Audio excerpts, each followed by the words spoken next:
السلام عليكم ورحمة الله وبركاته. إن الحمد لله نحمده ونستعينه ونستغفره ونعوذ بالله من شرور أنفسنا ومن سيئات أعمالنا. من يهده الله فلا مضل له ومن يضلل فلا هادي له. وأشهد أن لا إله إلا الله وحده لا شريك له وأشهد أن محمدًا عبده ورسوله.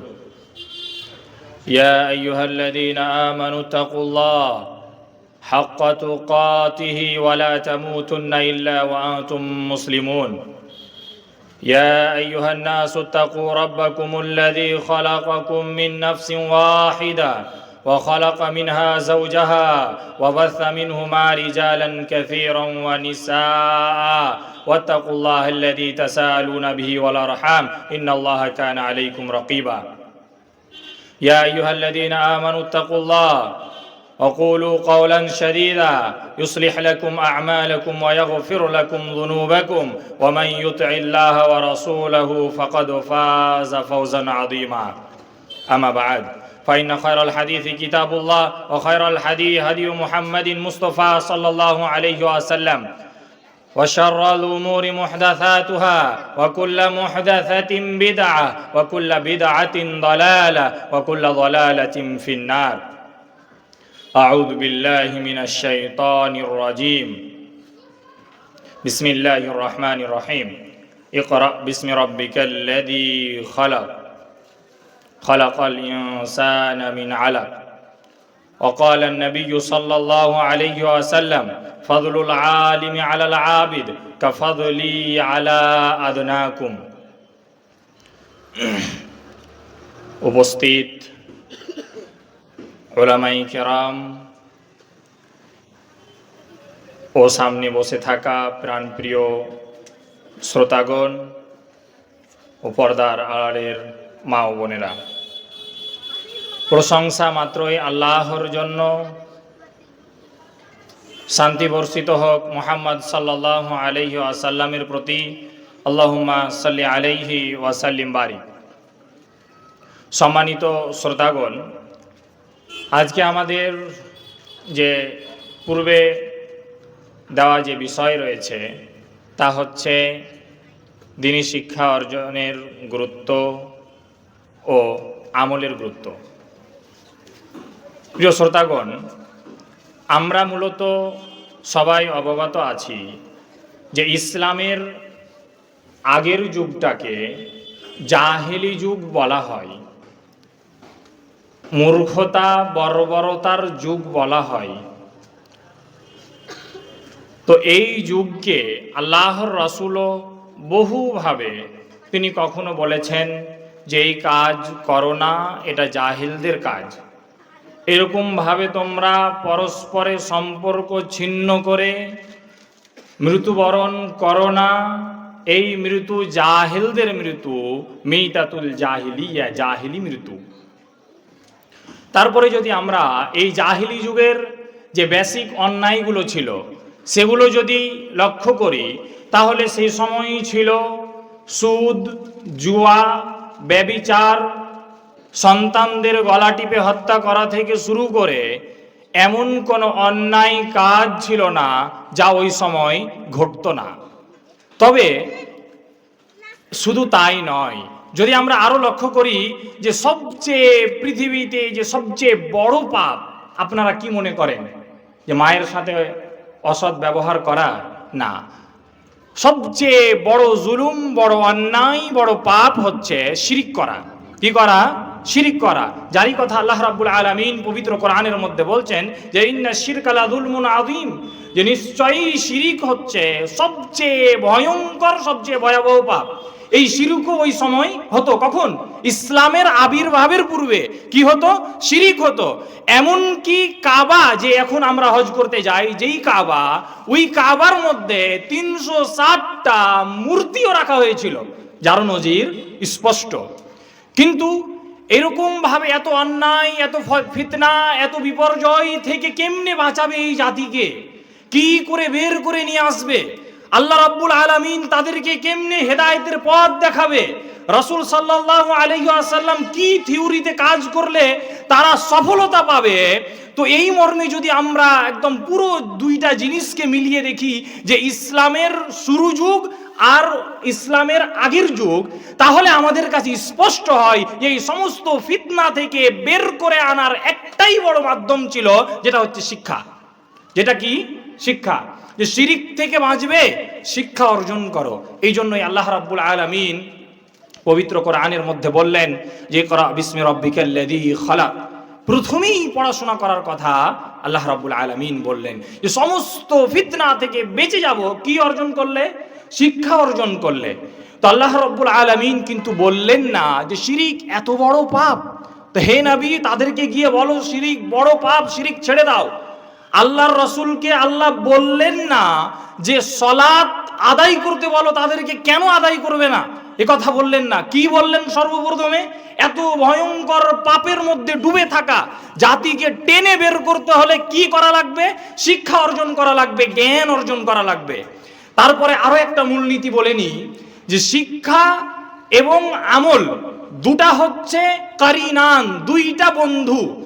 এই থাকলে, শিক্ষা থাকলে আমল আছে, আর এই যদি আমল না থাকে তাহলে শিক্ষাও নেই। মানে যেই দুইটা জিনিস একে অপরকে মানে সাহায্য করবে। আমার কাছে শিক্ষা নেই, যদি আমি আমল করতে যাই তাহলে ওই আমলে অসংখ্য ভুল ভ্রান্তি হতে পারে, আমার দ্বারা আমল করতে গিয়ে গুনাহ হয়ে যেতে পারে। কিন্তু আমার কাছে যখন শিক্ষা আছে, তখন যে একটা সাজদা হবে, ওই সাজদাটা পিওর হবে, ওই সাজদাটা খালিস হবে। প্রিয় শ্রোতাগণ, তারপরে আরো একটা যদি আমরা মূলনীতি দেখি শিক্ষার ব্যাপারে, তাহলে আরো কি? যে শিক্ষা হলো আলো। শিক্ষা কি? আল ইলমু নূর। শিক্ষা হলো আলো। ইমাম শাফিঈর ওস্তাদ ইমাম আল ওয়াকিঈ তিনি বলছেন যে আল ইলমু নূর, শিক্ষা হলো আলো, আর এই আলো কোনো গুনাহগারকে দেওয়া হয় না। মানে যত অন্যায় রয়েছে, জেহালাতের পরিভাষায় যদি আমরা দেখি, যে মূর্খতা মানে হলো অন্ধকার। এই অন্ধকার আর আলো কখনো এক জায়গায় হবে না। এখন যদি বাল্ব বন্ধ করে দিই তাহলে কি হবে? অন্ধকার হবে। অন্ধকার এখন কেন নেই? বাল্ব জ্বলছে এই জন্য নেই, লাইট চালু আছে এই জন্য নেই। তো এই দুইটা জিনিস কখনো এক জায়গায় হবে না। প্রিয় শ্রোতাগণ, তারই ফলে আল্লাহ রাব্বুল আলামিন পবিত্র কোরআনের বহু জায়গায় শিক্ষা অর্জনের কথা বলেছেন। কখনো তো বলেছেন যে ফা'লাম আন্নাহু লা ইলাহা ইল্লাল্লাহ, জ্ঞান অর্জন করো, শিক্ষা অর্জন করো। কিসের শিক্ষা? যে আল্লাহ রাব্বুল আলামিন ছাড়া কোনো মাবুদ নেই, শিক্ষা অর্জন করাই লাগবে। প্রিয় শ্রোতাগণ, এবার যদি আমরা শিক্ষার বেনিফিট নিয়ে কথা বলি, যে আমাদের শিক্ষা কি উপকার করতে পারে, শিক্ষার গুরুত্ব আমাদের কাছে কেন স্পষ্ট হয় না, এই জন্য যে আমরা তার যে বেনিফিট, যে বড় প্রাইজ রয়েছে, সেটা আমরা বুঝতে অক্ষম হয়েছি। বুঝতে পারিনি যে শিক্ষা অর্জন করলে আসলে আল্লাহ রাব্বুল আলামিন কি দিতে পারেন। প্রিয় শ্রোতাগণ, তবে আমরা এই শিক্ষার বেনিফিট বুঝাতে গিয়ে ওই ইতিহাস তুলে ধরতে চাই, যে ইতিহাস আল্লাহ রাব্বুল আলামিন পবিত্র কোরআনের মধ্যে নিয়ে এসেছেন। সূরা আল বাকারার মধ্যে তিনি বলছেন, কি বলছেন? যে আদম আলাইহিস সালামকে আমি যে সাজদা করতে বললাম, সমস্ত ফেরেশতা, দামি উন্নত মানের উন্নত চরিত্রের ফেরেশতাগণ, যারা সর্বদা আল্লাহ রাব্বুল আলামিনের সুবহানাল্লাহ আলহামদুলিল্লাহ তাসবিহ বর্ণনা করে, ওই ফেরেশতাগণ কাকে সাজদা করবে? আদম আলাইহিস সালামকে সাজদা করবে। কেন সাজদা করবে? এই জন্য যে আল্লাহ রাব্বুল আলামিন যখন আদম আলাইহিস সালামকে বললেন, হে আদম, ফাকালা ইয়া আদম আম্বিহুম বিআসমাইহিম, যখন বলা হলো যে তাদের নামগুলো বর্ণনা করো, শিক্ষার পরীক্ষা হচ্ছে, তখন আদম আলাইহিস সালাম সমস্ত নাম বলে দিয়েছিলেন। এই জন্যই আল্লাহ রাব্বুল আলামিন তার পরের আয়াতে বলছেন যে আমি সমস্ত ফেরেশতা মণ্ডলীকে সাজদা করতে বললাম। প্রিয় শ্রোতাগণ, ঠিক তেমনি আজও যদি কেউ যে কোনো ঘরানার হোক না কেন, যে কোনো মানহাজে বিশ্বাসী হোক না কেন, যে কোনো রীতিতে, যে কোনো নীতিতে বিশ্বাসী হোক না কেন, যে কোনো কৃষ্টি কালচারে বিশ্বাসী হোক না কেন, আজও যদি সে শিক্ষা অর্জন করে, তাহলে পৃথিবীর মানুষ তাকে সম্মান দিবে, আল্লাহ রাব্বুল আলামিন তাকে সম্মানিত করবে। যদি আমরা আরো লক্ষ্য করি শিক্ষার বেনিফিট সম্পর্কে, তাহলে আমাদের কাছে স্পষ্ট হয় ওই ঘটনা যে আব্দুল্লাহ ইবনে আব্বাস, ছোট্ট একজন সাহাবী, যেই সাহাবীকে বড় বড় সাহাবায়ে কেরামদের সাথে থাকার বসার সুযোগ পাচ্ছেন, একবার যে বাদরি সাহাবীগণ অভিযোগ করে বসলেন, এই তো ছোট্ট বাচ্চা আমাদের সাথে আসবে কেন? প্রিয় শ্রোতাগণ, তো ওই সময় কি হলো যে ওমর রাদিয়াল্লাহু তাআলা আনহু যে সূরা যে ইদা জা নাসরুল্লাহি ওয়াল ফাত, যে এই সূরার ব্যাখ্যা জিজ্ঞাসা করলেন, বলো যে এই সূরার ব্যাখ্যা কি হবে। তখন যে এর সঠিক উত্তর দিয়েছিল সেই ছিল ওই ছোট্ট সাহাবী আব্দুল্লাহ ইবনে আব্বাস। প্রিয় শ্রোতাগণ, তো বোঝা যায় যে পৃথিবীতে যে যখন শিক্ষা অর্জন করেছে তখন সে সম্মানিত হয়েছে, তবে শিক্ষা হতে হবে পিওর, শিক্ষার মধ্যে ভেজাল থাকলে হবে না। আজ আমাদের বর্তমান সমাজে আমরা 99% যুবক জেনারেল শিক্ষায় শিক্ষিত, এর পরেও যখন কোনো অফিসে যাই, যখন কোনো আদালতে যাই, যখন কোনো পুলিশ স্টেশনে যাই, তখন মুসলমানের কোনো অস্তিত্ব খুঁজে পাওয়া যায় না। মানে এই 99% যুবক ধোকার মধ্যে আছে, তারা আসল শিক্ষা অর্জন করছে না। প্রিয় শ্রোতাগণ, যদি আমরা এবার শিক্ষার গুরুত্ব সম্পর্কে আরো বিস্তারিত আকারে বলি, তাহলে শিক্ষার গুরুত্ব এত বেশি যে এই শিক্ষা যখন যেখানে গিয়েছে, এই শিক্ষা যখন যে ভূমিতে গিয়েছে, ওই ভূমি স্বর্ণের ভূমি হয়েছে, ওই ভূমি সবচেয়ে দামি উন্নত মানের ভূমি হয়েছে। এই শিক্ষা যখন ছিল আরবে, যখন ছিল উমর রাদিয়াল্লাহু তাআলা আনহুর হাতে, তখন এই শিক্ষা দিয়ে উমর রাদিয়াল্লাহু তাআলা আনহু পুরো পৃথিবী, অর্ধ পৃথিবীর খলিফাত্ব করেছেন, রাজত্ব করেছেন। কিন্তু আস্তে আস্তে যখন এই মুসলিম জাতির হৃদয় থেকে শিক্ষা বেরিয়ে গেল, তখন তারা জাহিলি যুগের মতো পরিণত হয়ে গেল। তাদের মধ্যে আস্তে আস্তে জেহালাত, বর্বরতা, মূর্খতা চলে আসলো। কিসের অভাবে? শিক্ষা না থাকার অভাবে। আজ যত অন্যায়, যত ব্যভিচার, যত অন্যায়, যা কিছু হচ্ছে, এক কথায় যত অন্যায় হচ্ছে, তার সকল জিনিসের মৌলিক জিনিস হচ্ছে শিক্ষা না থাকা। আজ যদি আমার মধ্যে শিক্ষা না থাকে, আমি মায়ের সম্মান করতে পারবো না। আজ যদি আমার মধ্যে শিক্ষা না থাকে, আমি বড়দেরকে সম্মান করতে পারবো না, ছোটদেরকে স্নেহ করতে পারবো না। যখন আমার কাছে শিক্ষা থাকবে, তখন এইগুলো সব আমার দ্বারা সম্ভব।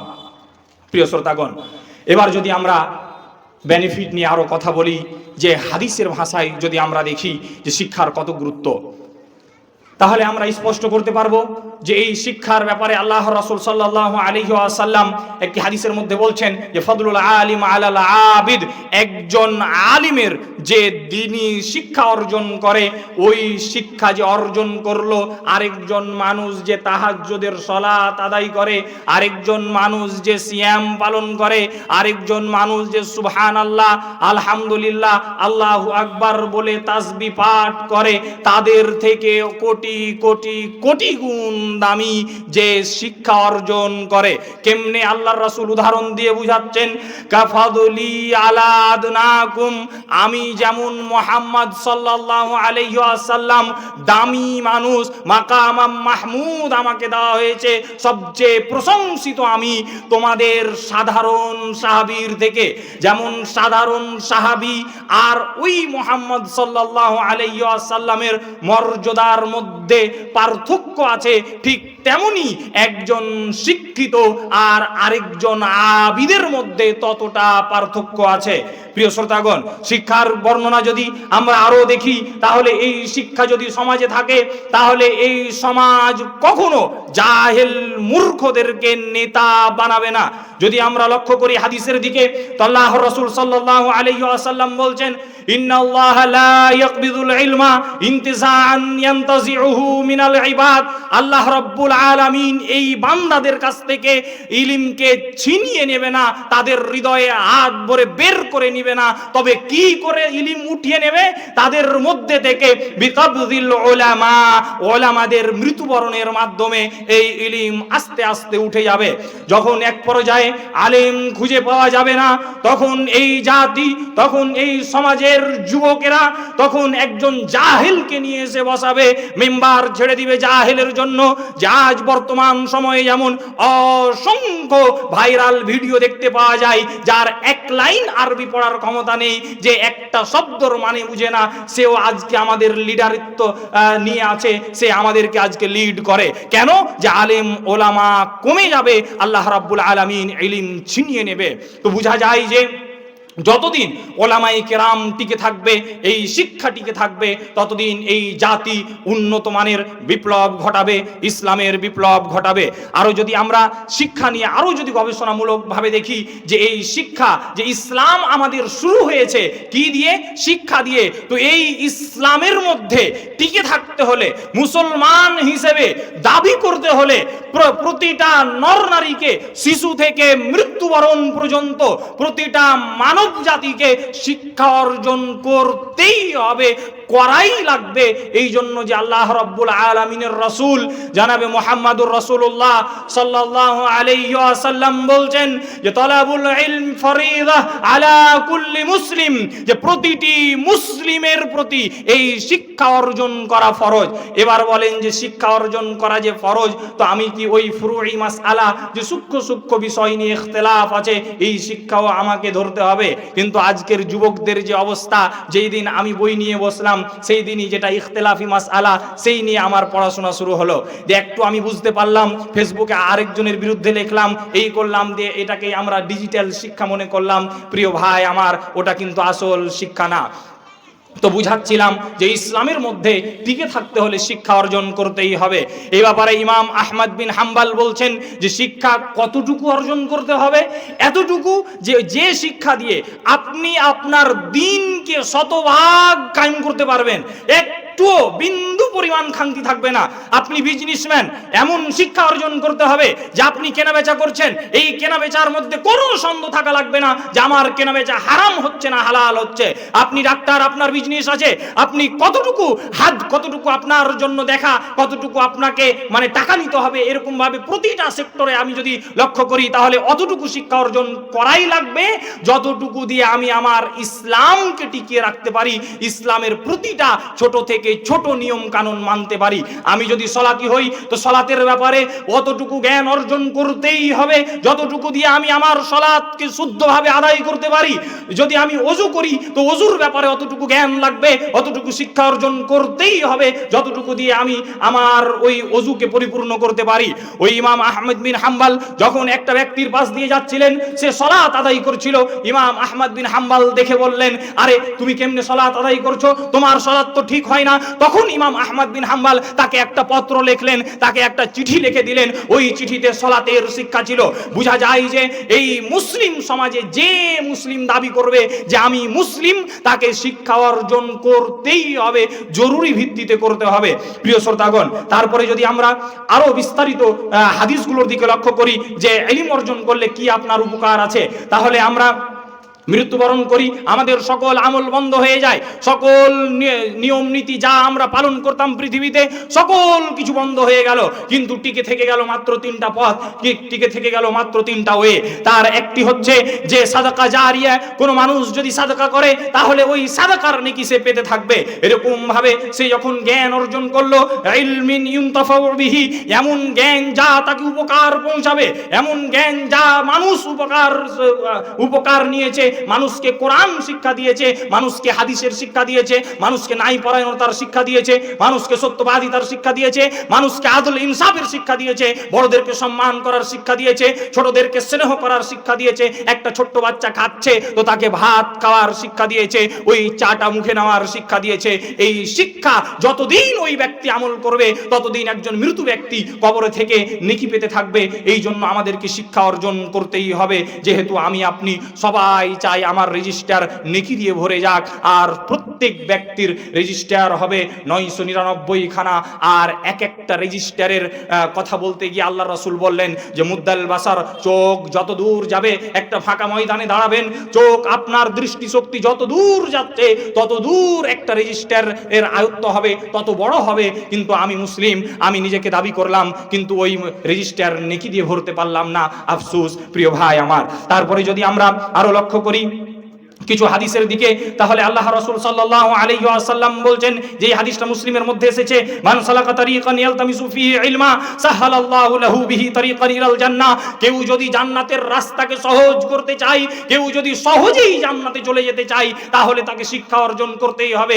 শিক্ষার বিকল্প কোনো পথ নেই। শিক্ষা দিয়েই জান্নাতের রাস্তাকে সহজ করা যায়। কেমনে আমার কাছে এটা সহজ হবে? এই জন্য আল্লাহ রাসূল সাল্লাল্লাহু আলাইহি ওয়াসাল্লাম বলেছেন যে হুফফাতিল জান্নাতু বিল মাকারে, জান্নাতকে ঘিরা আছে নিয়ম নীতি কষ্ট ক্লেশ দিয়ে। যে ফজরের সালাত দিয়ে জান্নাতকে ঘিরা আছে, আমি ফজরের সালাত আদায় করতে খুব কষ্ট হয়। হালাল রুজি দিয়ে জান্নাতকে ঘিরা আছে, হালাল রুজি ভক্ষণ করা খুব কঠিন হয়। আজ পৃথিবীতে নাই পরায়ণতা সত্যবাদিতা দিয়ে এই জান্নাতকে ঘিরা আছে, নাই পরায়ণতা সত্যবাদিতা হওয়া খুবই কঠিন, টিকে থাকা খুবই কঠিন, পাঁচ ওয়াক্ত সালাতে যাওয়া খুবই কঠিন। এই কঠিনত্ব দিয়ে ইসলাম জান্নাতকে ঘিরে রেখেছে, জান্নাতকে আল্লাহ রাব্বুল আলামিন ঘিরে রেখেছেন। তবে আমার কাছে নাই পরায়ণতা সত্যবাদিতা, আমার কাছে ওই আমানতদারিতা, আমার কাছে পাঁচ ওয়াক্ত সালাত, আমার কাছে হালাল রুজি ভক্ষণ কখন সহজ হয়ে যাবে? যখন এই হৃদয় শতভাগ শিক্ষা লালন করতে পারবে, এই হৃদয়ের মধ্যে শতভাগ শিক্ষা থাকবে, একেবারে পিওর শিক্ষা, যেই শিক্ষার সাথে কোনো পৃথিবীর শিক্ষা মিলবে না, এই শিক্ষা অর্জন করতে হবে। প্রিয় শ্রোতাগণ, তারপরে যদি আমরা আরো কিছু গুরুত্বপূর্ণ হাদিসের দিকে লক্ষ্য করি, যে আপনি আমি যদি শিক্ষা অর্জন করি, তাহলে এতটা দামি এই পৃথিবীতে আলেম সমাজকে যদি আমরা না দেখতে পারি, কিন্তু এটা আসে যায়নি। কিন্তু আল্লাহ রাসূল সাল্লাল্লাহু আলাইহি ওয়াসাল্লাম বলছেন, ইন্নাল্লাহা ওয়া মালাইকাতাহু, নিশ্চয়ই আল্লাহ রাব্বুল আলামিন এবং তার ফেরেশতা সমূহ, ওয়া আহলুস সামাওয়াত, যারা আসমানে বসবাস করে, ওয়া আহলুল আরদ, যারা জমিনে বসবাস করে, হাত্তান নামাল ফি জুহরিহা, এমন কি মাটির পেটে থাকা, খালে বিলে থাকা ওই যে ছোট ছোট পিপিলিকা, এই পিপিলিকাগুলো কাদের জন্য দোয়া করে? এই আলেম সমাজের জন্য দোয়া করে। আলেম সমাজ বলতে শুধু যে মাদ্রাসা থেকে ফারাগাত করলো সেই নয়। আপনি আজ থেকে শিক্ষা অর্জন করা শুরু করেন, আপনাকে ট্যাগ দেওয়া হবে আপনি আলেম মানে শিক্ষা অর্জন করছেন। তো আমি যদি শিক্ষা অর্জন করতে চাই, তাহলে আল্লাহ রাব্বুল আলামিনের পক্ষ থেকে এই বেনিফিট গুলো পাবো। এমনকি আল্লাহ রাসূল সাল্লাল্লাহু আলাইহি ওয়াসাল্লাম বলছেন, হাত্তাল হুদ, এমনকি মাছে, এমনকি পানির পেটে থাকা যে মাছ আছে, খালে বিলে সমুদ্রে যে মাছ আছে, ছোট থেকে ছোট যে মাছ আমি দেখতে পাই না, ওই মাছও আমার জন্য দোয়া করে। যারা দ্বীনি শিক্ষার সাথে জড়িত, যারা দ্বীনি শিক্ষা অর্জন করতে চায় তাদের জন্য। তারপরে আল্লাহ রাসূল সাল্লাল্লাহু আলাইহি ওয়াসাল্লামের পক্ষ থেকে যদি আমরা কিছু গুরুত্বপূর্ণ এবার হাদিস নিই, যে এবার আমল কেমনে করব, তো এই শিক্ষার সাথে প্রতিটা যে হাদিস শোনালাম, প্রতিটি আয়াত প্রতিটি হাদিস একেবারে মিলে আছে আমলের সাথে। যখন আমি আমল করছি, শিক্ষা অর্জন করেছি, তাহলে ফেরেশতার দোয়া পেলাম, ওই পিপিলিকার দোয়া পেলাম, মাছের দোয়া পেলাম, আর শিক্ষা অর্জন করেছি, সার্টিফিকেট আছে। আমল করি না, ওই ফেরেশতার দোয়া পাওয়া সম্ভব নয়, ওই চুটির দোয়া পাওয়া সম্ভব নয়, পানির পেটে থাকা মাছের দোয়া পাওয়া সম্ভব নয়, পৃথিবীর সকল জিনিসের কাছ থেকে দোয়া পাওয়া সম্ভব নয়। যখন আমি শিক্ষা অর্জন করেছি, আমলও করছি, তখন ওই শিক্ষার দাম আছে, নচেত ওই শিক্ষার কোনো মূল্য নেই। ওই শিক্ষায় একদিন আমাকে জাহান্নামী বানাতে পারে। এই শিক্ষা এত ভয়ঙ্কর ভয়াবহ বস্তু। তবে আমরা যে শিক্ষা অর্জন করলাম, এই শিক্ষাকে দুইভাবে আমল করতে পারি, দুইভাবে এর আমল করা যায়। যেমন আমরা এই শিক্ষা অর্জন করে ব্যক্তি জীবনে আমরা আমল করতে পারি, যে সুবহানাল্লাহ শিখলাম, নিজে আমল করলাম, সালাত শিখলাম, আমল করলাম, কোরআন তেলাওয়াত শিখলাম, আমল করলাম। কিন্তু আরো পরোক্ষভাবে যদি আমরা আরো দেখি, যে দ্বিতীয় পয়েন্ট কি, যে কেমনে আমল করব এই শিক্ষার উপরে, তো এরকম হতে পারে যে এই শিক্ষা আমি অন্যজনকে শিখিয়ে দিলাম। আল্লাহ রাসূল সাল্লাল্লাহু আলাইহি ওয়াসাল্লাম বলছেন, বাল্লিগু আন্নি ওয়ালাউ আয়া, তোমরা আমার পক্ষ থেকে পাওয়া প্রতিটা আয়াত, প্রতিটা মেসেজ জাতির কাছে পৌঁছে দাও, যেন জাতি শিক্ষা অর্জন করে, যেন ফিরে আসে ইসলামের দিকে। তারপরে আরো যদি হাদিস দেখি, আল্লাহ রাসূল সাল্লাল্লাহু আলাইহি ওয়াসাল্লাম আলী রাদিয়াল্লাহু তাআলা আনহুকে বলছিলেন, বুখারীর বর্ণনা, যে ফাওয়াল্লাহি, আল্লাহর কসম করে বলছি, হে আলী শোনো, আল্লাহর কসম করে বলছি, লা ইয়াহদিয়াল্লাহু বিকা রাজুলান ওয়াহিদা, তোমার মাধ্যমে যদি, তোমার শিক্ষা প্রচার প্রসারের মাধ্যমে যদি একটা মানুষও হেদায়েত পেয়ে যায়, একটা জীর্ণ শীর্ণ চুলওয়ালা কাপড়ওয়ালা ব্যক্তিও যদি হেদায়েত পেয়ে যায়, যে খায়রুন লাকা মিন আইয়াকুনা লাকা হুমুরুন নাম, তবে তোমার কাছে যদি একটা লাল উন্নত মানের উট থাকে, এই উটের চেয়েও বেশি কিছু। বোঝা যায় যে লাল উন্নত মানের উট তৎকালীন সময়ে খুবই দামি বস্তু মনে করা হতো।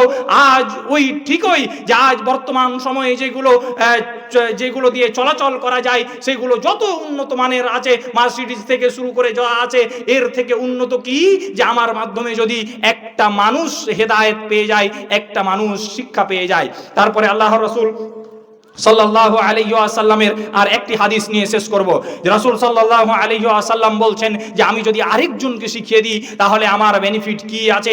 এই ব্যাপারে বলতে গিয়ে আল্লাহর রাসূল বললেন, মান দাআ ইলা হুদা, কেউ যদি মানুষকে হেদায়েতের রাস্তা দেখায়, কেউ যদি মানুষকে ডাকে যে তোমরা সালাত আদায় করো, কেউ যদি ডাকে যে নাই পরায়ণতা নিয়ে আসো, তোমাদের মধ্যে শিক্ষা ফিরিয়ে আনো, ওই আলোকময় যুগ ফিরিয়ে আনো, তো আল্লাহর রাসূল বলছেন কানা লাহু মিনাল আজরি মিসলু উজুরি মান ইত্তাবাহু, যে ব্যক্তি অনুসরণ করলো, যে একটা সত্য কথা বললো, যে এক ওয়াক্ত সালাত আদায় করলো, যে একটা ভালো আমল করলো, ওই ব্যক্তির শুনে সে ঠিক তত নেকি পাবে যত নেকি ওই আমিল পেয়েছে, যে আমলকারী ব্যক্তি পেয়েছে। প্রিয় শ্রোতাগণ, আমি এখান থেকে আমার গুরুত্বপূর্ণ আলোচনা শেষ করছি। আমি এতটুকুই আপনাদের কাছে সামারি পেশ করতে চাই যে এই শিক্ষা যখন যেখানে যে হৃদয় লালন করেছে, ওই হৃদয় উন্নত মানের হয়েছে, ওই ভূমি আলোকময় হয়েছে, ওই জগৎ আলোকময় হয়েছে। ঠিক তেমনি ওই যে আদম আলাইহিস সালামকে ফেরেশতা দিয়ে আল্লাহ সাজদা করালেন, ঠিক তেমনি আজ যদি কেউ শিক্ষা অর্জন করে এই পৃথিবীতে মাথা উঠিয়ে টিকে থাকতে পারবে। এই মাথা কারো সামনে নত হবে না ইল্লাল্লাহ, আল্লাহ রাব্বুল আলামিন ছাড়া। তবে পিওর শিক্ষা অর্জন করতে হবে। আজ 99% যে যুবক সময় দিচ্ছে স্কুলে, ওই শিক্ষা অর্জনের বেনিফিট বোঝা যায় না, কারণ তাদেরকে ওই জায়গায় খুঁজে পাওয়া যায় না। আল্লাহ রাব্বুল আলামিনের কাছে দোয়া করি, রব্বুল আলামিন তুমি আমাদেরকে সঠিক জ্ঞান অর্জন করার তৌফিক দান করো, আর এই শিক্ষা এই জ্ঞান আমাদের জান্নাত যাওয়ার ওসিলা বানাও। আমিন। ওয়া আখির দাওয়ানা আলহামদুলিল্লাহি রাব্বিল আলামিন। আসসালামু আলাইকুম ওয়া রাহমাতুল্লাহি ওয়া বারাকাতুহু।